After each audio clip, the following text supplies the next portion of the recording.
What's happening, everybody? On today's show, the Heisman Trophy finalists have been announced. Just one guy from the SEC making the cut, but is he the right SEC guy? Also, monster news for LSU as their star wide receiver Kayshon Boutte announces he's coming back next year. Florida quarterback Anthony Richardson officially declares for the NFL draft. Is it the right move? And dozens of players hit the transfer portal. We'll get you caught up in the latest. Locked on SEC starts right now. Are Locked On SEC, your daily podcast on the Southeastern Conference. Part of the Locked On Podcast Network, your team every day.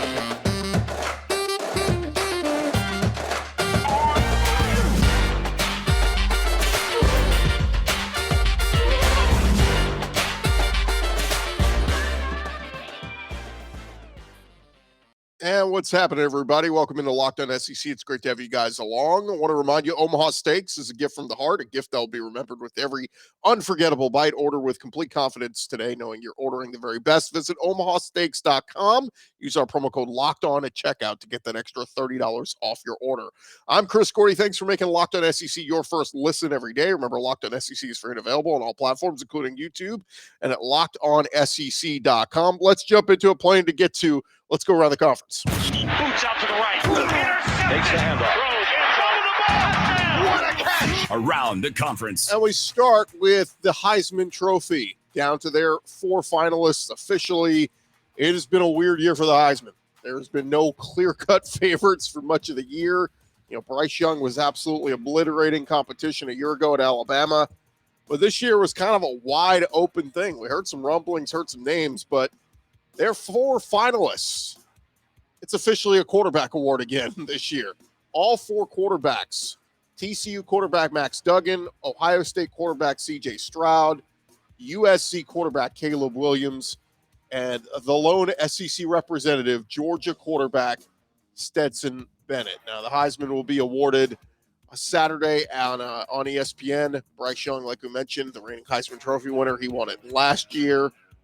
Go back the year prior, it was Devontae Smith from Alabama. Go back a year prior, it was Joe Burrow from Tennessee. So looking to from LSU. So trying to keep this streak of SEC guys winning it going here. Unfortunately, injuries have greatly impacted this Heisman race, and Tennessee quarterback Hendon Hooker was widely seen as one of the front runners at different parts of this season before he tore his ACL last month against South Carolina, causing him to miss the last fall's regular season finale game against Vanderbilt. Michigan running back Blake Corum, he was another guy that a lot of people had near the top, and he got hurt in their loss to Utah, or rather a couple of weeks ago. And then Caleb Williams, he got hurt in USC's loss to Utah, but he still made it here. There's been a lot of people that are jumping on this saying, look, nothing against Stetson Bennett. Well, why is Hendon Hooker not invited? And I tend to agree with the idea that Hendon Hooker should have at least been invited. Hooker, like we said, tore his ACL in that loss to South Carolina. Prior to that injury, Hooker had led Tennessee to 5 AP top 25 wins, including Alabama, LSU, and Florida. He led the SEC in passer rating, yards per attempt, completion percentage, and total offense, passing for 3,100 yards, 27 touchdowns, just 2 picks. And that led the Tennessee offense led the FBS in yards per game, yards per play, and scoring at a robust 47.3 points per game. Josh Heupel, who himself was a runner-up for the Heisman, quarterback in Oklahoma in 2000, he said that Hooker should have been in New York for the Heisman ceremony. And it's a shame. It's a shame that Hendon Hooker didn't at least get an invite. Look, this could have been a year you bring 5 finalists, do what's right by him, and bring him. But I will say on the flip side, I don't want to take anything away from Stetson Bennett. He has been fantastic this year, and I think people still kind of dog him and don't give him as much credit. I've seen people saying, oh, he's only thrown for 20 touchdowns. Yeah, but you're ignoring the 7 rushing touchdowns he had, which was just as effective. And look, it almost feels like when Georgia's the overwhelming number 1 team and best team in the country, they got to have some kind of representative. Who's Georgia's best player? Well, some people said Jalen Carter. Well, Jalen Carter missed a handful of games this year, and a few of the games he was largely ineffective, at least on the stat sheet. He had a couple games he played in where he had just 1 tackle. Don't get me wrong. Jalen Carter's a tremendous monster of a force, and he's going to be a top 10 draft pick next year. And but again, Brock Bowers, great force at tight end, best tight end in the country, but his numbers were inconsistent. There were games where he didn't do, a whole heck of a lot. It just seems like you kind of have to pick and choose. What do you want here? And so Stetson Bennett, body of work this year, I think has been great. I thought his best game of the year was this past weekend against LSU in the SEC championship game, where they put up 35 first half points, and he was on the money on big third down passes. He zipped that ball in there and hit his targets. And again, I think kudos to Stetson Bennett for getting an invite, being a finalist. I think a lot of people are going to dog it and say he shouldn't be in there. But again, I don't think this has to be an either or. I think both Stetson Bennett and Hendon Hooker should have both been on this finalist list. And, again, Caleb Williams came on strong in recent weeks for USC. Max Duggan was a warrior all season for TCU. CJ Stroud came into the season as one of the favorites and, had a nice year statistically. I don't think did anything to really take his name out of it. But again, that's where we stand. And I think it should have been Hendon Hooker and Stetson Bennett. But Bennett, the lone SEC rep, and just looking at the odds of when people probably cast their vote, I think Caleb Williams of USC is probably going to win it. It's always, you talk about best player on best team. If USC didn't have Caleb Williams, they probably would have been a 500 team. Could Georgia still been really good without Stetson Bennett? The debate could go on and on with all these guys, but we'll see who wins it this coming weekend. But congrats to Stetson Bennett, and shame on the Heisman Trust for not having Hendon Hooker in there. All right, other postseason awards. Alabama linebacker Will Anderson has been named the winner of the Bronco Nagurski Trophy, given out to the best defensive player in college football. He won the award last year, making him a repeat winner. Nobody's been able to do that in nearly 3 decades, with former Northwestern linebacker Pat Fitzgerald being the last to do so. By the way, he's the current head coach there at Northwestern, too. 3 other players were nominated for the Nagurski. It was defensive tackle Kalia Cansey at Pitt, Tuli Tuipulotu at USC. I think I got that right. And Georgia safety Christopher Smith. They were all finalists, but Will Anderson wins the award. So another bit of history sitting in Tuscaloosa with one of the program's best ever defensive players, Jonathan Allen, the only other Alabama defender to win the Nagurski Trophy, taking home the award in 2016. Also, the AP is out with their all SEC teams and Coach of the Year. Quarterback Hendon Hooker was named the Offensive Player of the Year. Alabama linebacker Will Anderson was named Defensive Player of the Year in a unanimous vote. And Tennessee's Josh Heupel was named Coach of the Year. The Vols 10-2 going to the Orange Bowl. Other guys, Ole Miss freshman running back Quinshon Judkins led the SEC in rushing, was named Newcomer of the Year, beating out Harold Perkins at LSU.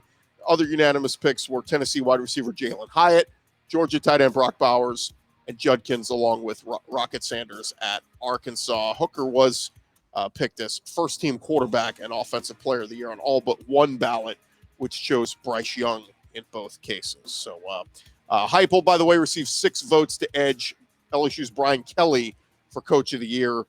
Led LSU to the SEC championship game this past weekend in his first season.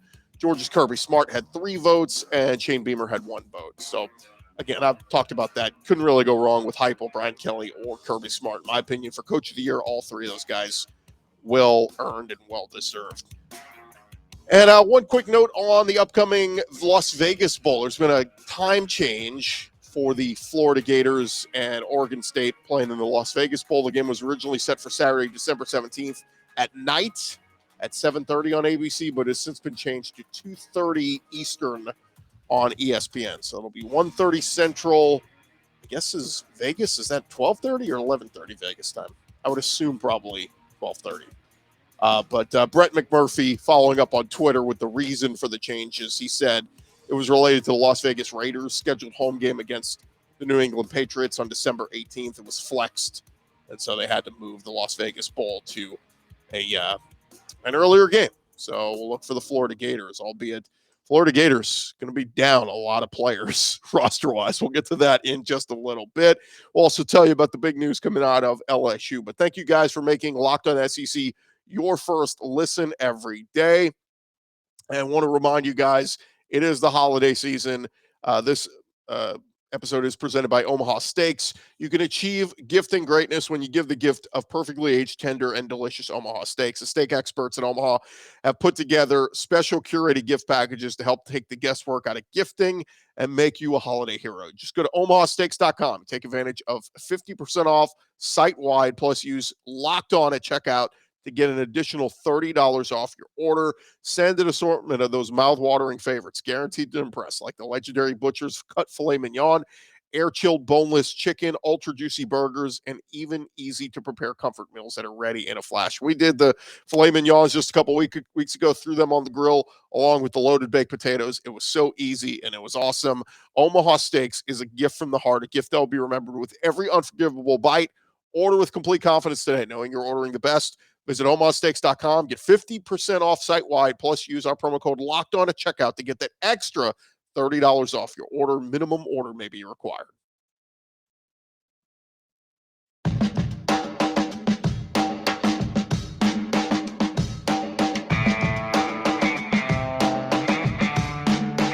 Going along here, Locked On SEC, and we got to jump back into it because there's just so much going on here, going on around the conference. The transfer portal was absolutely blowing up yesterday, as you guys know.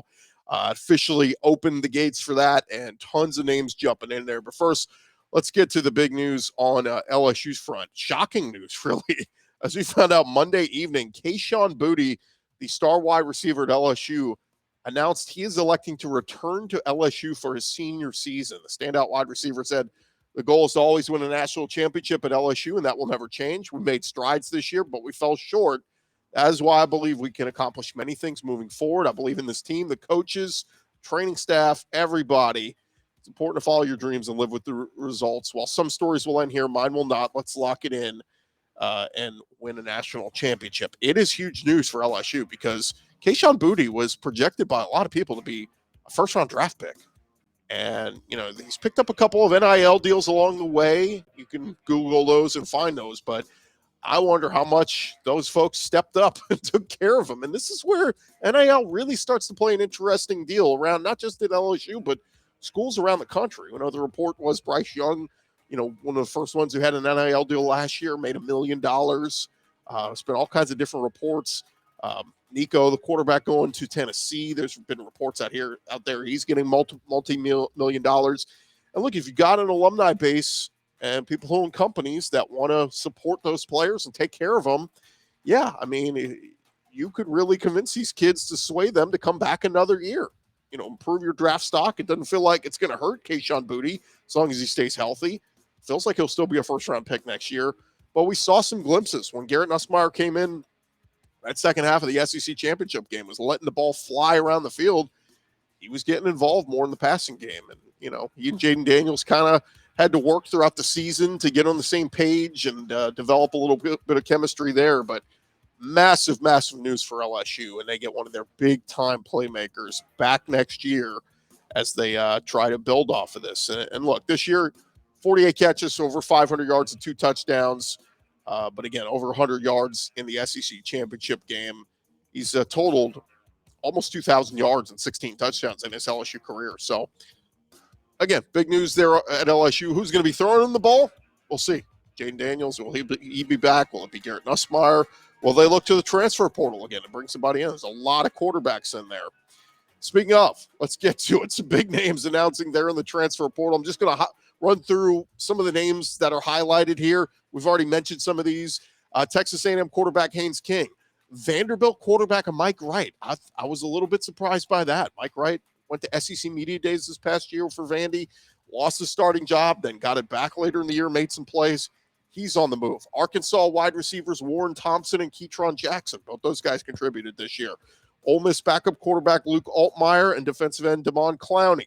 Auburn quarterback Zach Calzada, of course, didn't really play at Auburn, was the A&M quarterback before that. He's back into the portal.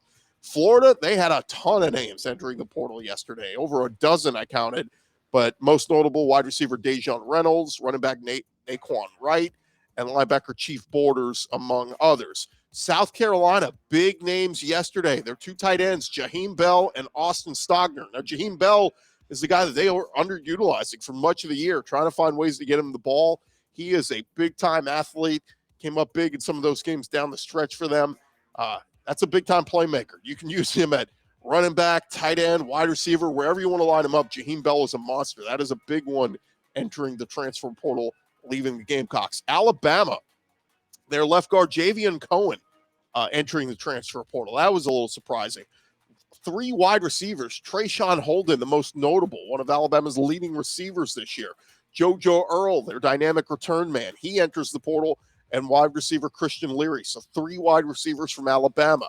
Kentucky, they lose running back Kavasier Smoke and tight end Keaton Upshaw. They both enter the portal. Mississippi State, Rara Thomas, one of their big-time playmakers all year at wide receiver. He's in the portal.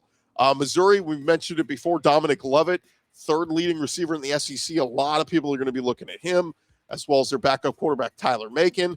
And a wide receiver, dynamic return man Jimmy Callaway and Lenneth Whitehead, the running back. They're both into the portal. So a lot of names there. And we're just getting started, folks. This transfer portal is going to be nutso in the coming weeks, and we'll continue to keep you up to date with a lot of these news. Now, Joshua Braun, offensive lineman from Florida, he announced he is entering the portal. We already know where he's going, and he's staying in the conference. He's going to play for Sam Pittman and Arkansas. Joshua Braun, former 4-star recruit, and he originally committed to Georgia when Sam Pittman was Georgia's offensive line coach. Pittman then departed to take the Arkansas job. Braun flipped to Florida, signed with the Gators. But in October, Braun announced he was stepping away from the Gators to preserve his redshirt eligibility. He made just 2 appearances with the Gators this year, logged 7 starts last year. So he's heading to Arkansas. Will likely plug right in on their offensive line. Some other news at Arkansas, they are expected to hire Louisville's strength and conditioning coach, Ben Souders, to the same role with Arkansas. He would replace Jamil Walker, who was fired after the Missouri game. Sam Pittman said Sunday on a teleconference that he was in good position and expects a formal announcement soon. Man, so much to get to. We got to get to more. Thank you guys again for making Locked On SEC your first listen every day. Coming up next, Anthony Richardson officially declares for the draft. He's leaving the Florida Gators. We'll talk about that in just a second. But first, want to remind you guys about our friends over at Built Bar. You have got to try some of the new Built Bar, new reimagined flavors. They got cookie dough topper, coconut brownie bar, coconut brownie topper, white chocolate peppermint granola. It is Built's take on the granola bar, so it's more filling and still insanely tasty. They've got candy cane brownie. Built Puffs are just like biting into the universe's most delicious cloud with the candy cane brownie puff.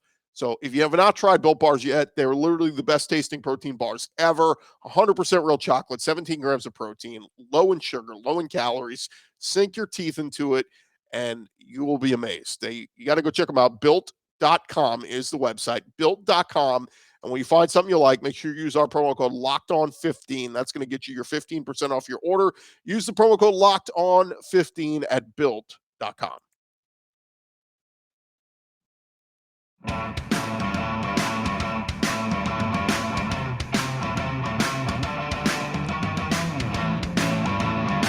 All right, one more segment here on Locked On SEC, and we've been kind of doing a full episode going around the conferences. There's so much happening, so much going on, but big news happening on Monday. We teased it on yesterday's show. We knew an announcement would be coming soon, but how about Anthony Richardson, Florida quarterback, officially announcing he is taking his talents to the next level. Dual threat quarterback, one of the most talked about prospects in college football throughout the season.